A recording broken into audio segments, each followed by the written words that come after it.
带人爱读册，打开一本书就是打开一个丰富的世界。各位亲爱的朋友，我们今天非常高兴，因为我们的主题是艺术家的一日厨房，所以我们来到了台南美术馆的2馆。2馆的楼上呢，5楼有一个很美的餐厅。来到这里，光影照人。来到这里，你可以浅尝一杯咖啡，或者喝下午茶。那么下午茶绝对是一个极品。我们今天就邀请了我们的好朋友一起来享用这个下午茶喽。我们今天邀请的第一位的贵宾是我们林百货高青企业的董事长陈慧书陈董事长。那第2位呢，就是我们今天的主题作家，也是潘嘉欣潘老师。老师好，你想想看，这么好的下午，这么好的光影，享受这么好的下午茶，各位看到了吗 ？Surprise！ 真的，这种甜点只有此处可寻，别处可没有哟。所以呢，我们要请我们今天的 Vivian 经理来跟我们介绍，这样的甜点是哪一位专家制造出来的呀？老师，你这么说，真的让我们非常的感谢哦。那大家现在看到的这4款甜点呢，其实都是由我们奇美食品所代表呈现的。那大家知道说，奇美食品可能都是以做冷冻相关产品为主，但是我们用做这样子的一个心跟标准来做甜点，其实也是很适合。那我就一道一道的帮大家做一点初简的介绍。首先呢，先从潘老师这一道呢，是我们的法式巴巴卢西亚。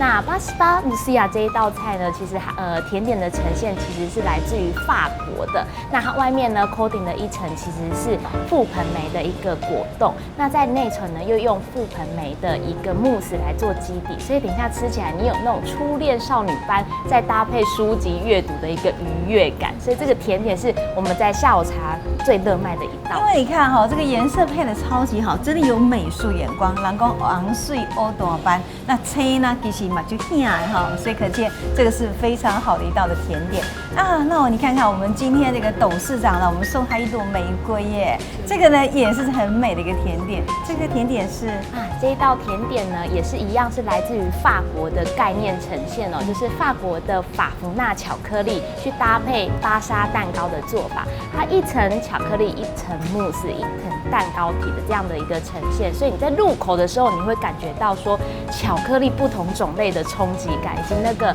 cocoa 它能够呈现出的那一种富饶的感觉。所以等一下陈董试试看呢，应该感觉得到，就是那种微苦微甜的一个丰富妙。幸运的陈董得到一个法国浪漫玫瑰了哈。那我的呢，其实也非常的精巧哦。对啊，这是最能代表奇美食品的小巧可爱款的。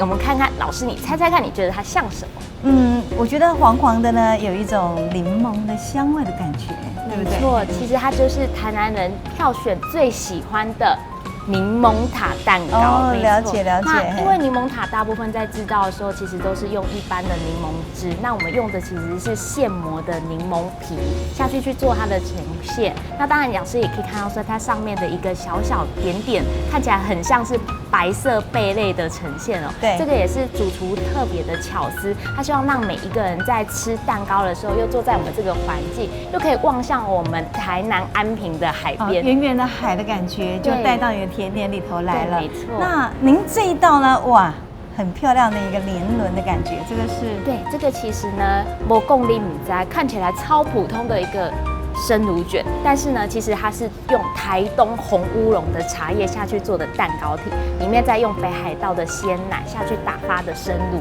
所以其实它的味道吃起来跟别人家的生乳卷都不一样。所以它有北海道非常好的牛奶香，当然有我们在地的茶香，这个组合真的很国际化。